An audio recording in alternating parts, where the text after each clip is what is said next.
আসসালামু আলাইকুম প্রিয় ভিউয়ার্স, আশা করি আল্লাহ তাআলার অশেষ রহমতে সবাই ভালো আছেন। আজকে আপনাদের মাঝে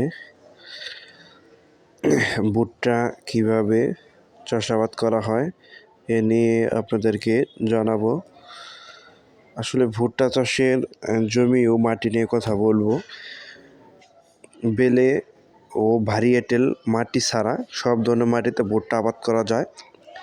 তবে একটা জিনিস বিশেষ করে খেয়াল করতে হবে, পানি নিষ্কাশনের জন্য ব্যবস্থা থাকে। নিচু জায়গাতে না আবাদ করাই ভালো, উঁচু জায়গাতে সবসময় আবাদ করতে হবে। আর বীজ বপনের সময় হচ্ছে এখনই চলতেছে, যেমন অক্টোবর থেকে ডিসেম্বরের প্রথম সপ্তাহে ভুট্টা বীজ বপন করার উপযুক্ত সময়।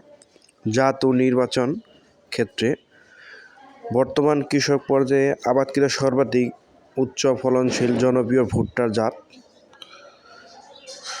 এগুলা হচ্ছে বিঘা প্রতি বিঘা ক্ষেত্রে 33 শতকে শুকনো গড় ফলন হয় 40 থেকে 45 মণ, এবং কি পরিচর্যার উপরেও ফলন কম বেশি হতে পারে।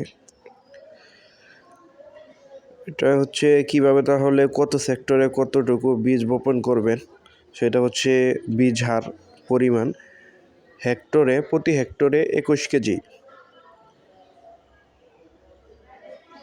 বুনবেন, শতকে হচ্ছে 85 গ্রাম। বীজ শোধন করবেন কিভাবে? ভুট্টার ফল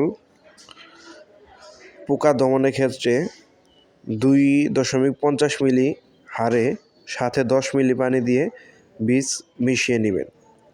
বীজ শোধনের 8 থেকে 12 ঘন্টা পর বীজ রোপণ করা উত্তম সময়। বীজ বপন করবেন কিভাবে? ভুট্টা বীজ সারিতে বুনতে হয়। সারি থেকে সারি দূরত্ব হবে 60 সেন্টিমিটার, বা আপনি ইঞ্চি মাপ দিলে 24 ইঞ্চি। সবাই ভালো থাকবেন, দোয়া রাখবেন। আসসালামু আলাইকুম ওয়া রাহমাতুল্লাহি ওয়া বারাকাতুহু।